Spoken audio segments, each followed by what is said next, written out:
গণসংযোগ الله تعالى على خير خلقه محمد وآله وأصحابه أجمعين رب العالمين مهربان خدا দয়ালু মাওলা ইয়া আল্লাহ সময় চলতে কম এখন আপনাদের আজকে যার জন্য আপনারা দোয়া করেছেন, যে নেত্রীর জন্য দোয়া করেছেন, যেই নেতা বাংলাদেশের স্বাধীনতা ঘোষণা করেছিলেন, যেই নেতা অস্ত্র হাতে যুদ্ধ করেছিলেন, যেই নেতা নিজের কমান্ডারকে গুলি করে বাংলাদেশের স্বাধীনতার সপক্ষে লড়াই করেছেন, চট্টগ্রাম কালুরঘাটে একদল সন্ত্রাসী তাকে গুলি করে হত্যা করে নির্মমভাবে পৃথিবী থেকে বিদায় নিয়েছিল। প্রিয় ভাইরা, যখন জিয়াউর রহমান বাংলাদেশের ক্ষমতা গ্রহণ করে সিপাহী বিপ্লবের মধ্য দিয়ে, সেদিন সারা পৃথিবীর মানুষের কাছে বাংলাদেশ যে তলাবিহীন ঝুড়ি ছিল সেই ঝুড়িতে পরিণত করেছে। বিশ্বের মুসলিম দরবারে বাংলাদেশকে পরিচিতি লাভ করেছে শহীদ প্রেসিডেন্ট জিয়াউর রহমান। তার স্ত্রী আজ অসুস্থ, 16টি বছর যুদ্ধ করেছে গণতন্ত্রের জন্য, 10 বছর করেছে এরশাদের বিরুদ্ধে গণতন্ত্র পুনরুদ্ধারের জন্য। সেদিন সবাই বলেছে শহীদ জিয়ার পর খালেদা জিয়ারে দিয়ে কিছুই হবে না। প্রিয় ভাইরা, আমার নেতৃবৃন্দ এখানে আছে যারা জাতীয়তাবাদী শক্তির সাথে কাজ করেন। আজকে তাদের কাছে আমি ঋণী, দল ঋণী এই কারণে বিগত 5 বার আপনারা আমাকে পার্লামেন্টে যাওয়ার সুযোগ করে দিয়েছেন। আমি জানি না কতটুকু মানুষের জন্য সেবা করতে পেরেছি। 2014 সালে যদি বিএনপি নির্বাচনে যেত, সেদিন ওই ধানের শীষে প্রার্থী নিশ্চয়ই জয়লাভ করতে সেনবাগ থেকে। 2018 সালে আমরা নির্বাচনে গিয়েছিলাম। প্রিয় ভাইরা, সেদিন সেই নির্বাচনটা দিনে যদি হতো, সেদিনও ধানের শীষের ভোটে জয়লাভ করত। প্রিয় ভাইরা, 2024 সালে আবার একটা ষড়যন্ত্রমূলক নির্বাচন দিয়ে দিল। সেই নির্বাচনে কোনো দলই অংশগ্রহণ করল। তাই 16টি বছর, তার মধ্যে 5টি বছর খালেদা জিয়াকে কারাগারে রেখে পয়জনিং করা হয়েছে। তার চিকিৎসার জন্য ইউনাইটেড হাসপাতালে পর্যন্ত অ্যালাউ করে না। বিদেশ তো দূরে থাক, সেই নেত্রী আজ মৃত্যুসজ্জা। সে কারণে আপনাদের কাছে দোয়া চাইতে আসছে এই মাগরিবের আজানের আগে। প্রিয় ভাইরা, যে নেত্রী 5টি বছর জেলে থেকে অত্যাচার সহ্য করে তার স্ত্রীর ছোট ছেলেকে বিদেশের মাটিতে আত্মহত্যা দিতে হয়েছিল, তার ছেলে বড় তারেক রহমান আজ 16 বছর দেশের বাইরে আসতে পারছে না। কিসের ষড়যন্ত্র? ষড়যন্ত্র একটাই ছিল, সেই ষড়যন্ত্রের হোতা ছিল সেই মঈনুদ্দিন ফখরুদ্দিন আহমদ। বেগম জিয়াকে গ্রেফতার করলো, আমাদেরকেও গ্রেফতার করলো, হাসিনাকেও গ্রেফতার করলো, কিন্তু হাসিনাকে মুক্ত করে দিল বিদেশে যাওয়ার জন্য। বেগম জিয়াকে বাইরে পাঠাতে পারলে আর কোনোদিনও বেগম জিয়া এই দেশে আসতে পারতো না।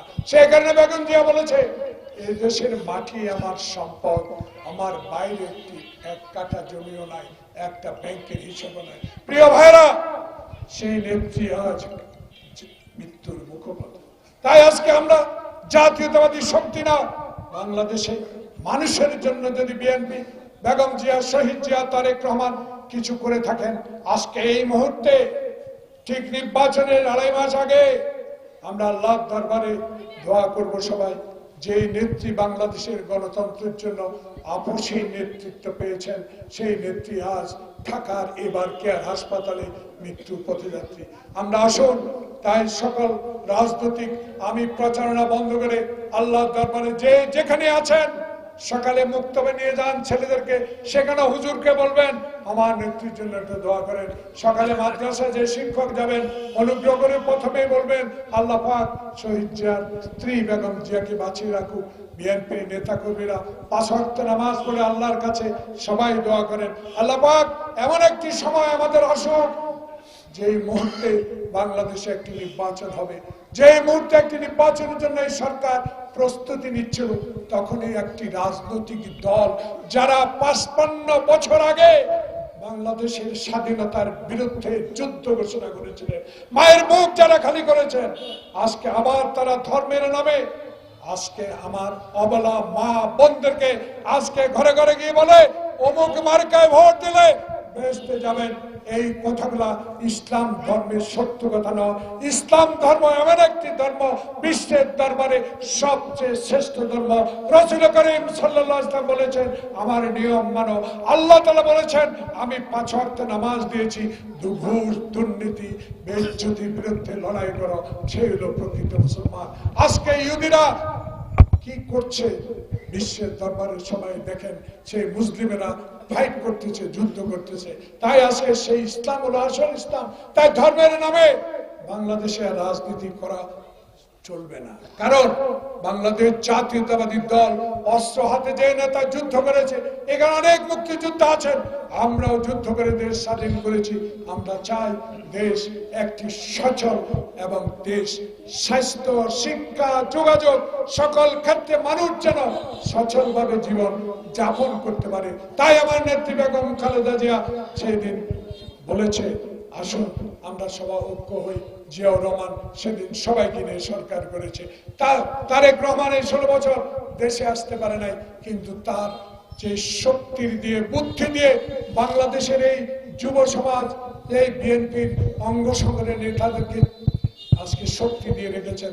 দেখেন এই বিষ্ণুপুরের, এই কুতুবরানের বিএনপির অনেক যুবদলের নেতা বাড়িতে ঘুমাতে পারে, এখান থেকে গিয়ে রংপুরে রিক্সা চালিয়েছে, পুলিশের ভয়ে কবরস্থানে ঘুমিয়েছে, পুলিশের ভয়ে অর্ধেক পানি, হাঁটু পানিতে দাঁড়িয়ে রাত কাটিয়েছে। প্রিয় ভাইরা, সেই কথা, সেই ইতিহাস মাগরিবের আগে বলতে চাই না।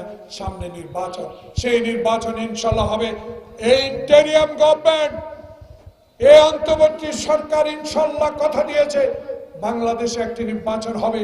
সেই নির্বাচনের নেতা তারেক রহমান স্পষ্ট করে বলে দিয়েছে, সেই অতীতের মতো 10টা হুন্ডা 20টা গুন্ডা দিয়ে নয়, আর দিনের ভোট রাতে হবে না, আর কোনদিনও আমার মরা বাপ পিতা ভোট কেন্দ্রে আর আসবে না।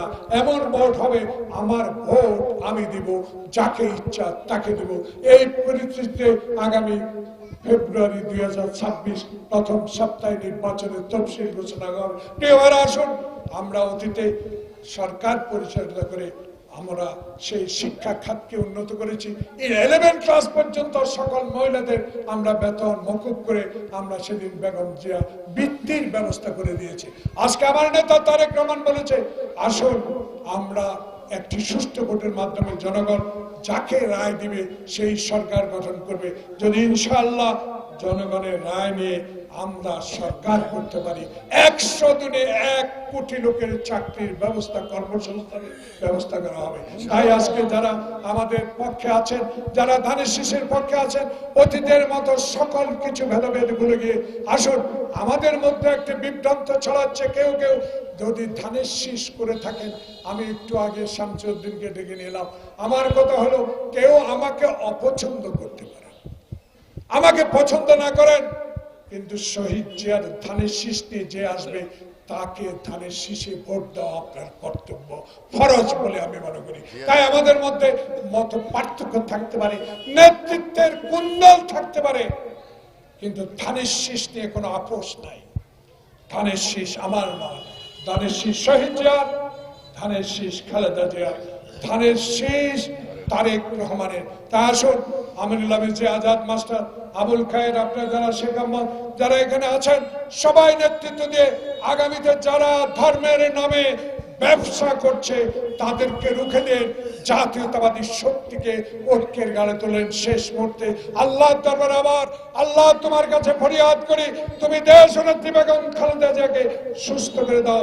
তাই আগামী 1 সপ্তাহ আমাদের সকল কার্যক্রম স্থগিত ঘোষণা করে হলো। সবাই দোয়া করবেন। আল্লাহ হাফেজ। বাংলাদেশ জিন্দাবাদ। কেউ স্লোগান এবং মিছিল করবেন না। আল্লাহ হাফেজ। এখানে বিদায় নিচ্ছি। আবার দেখা।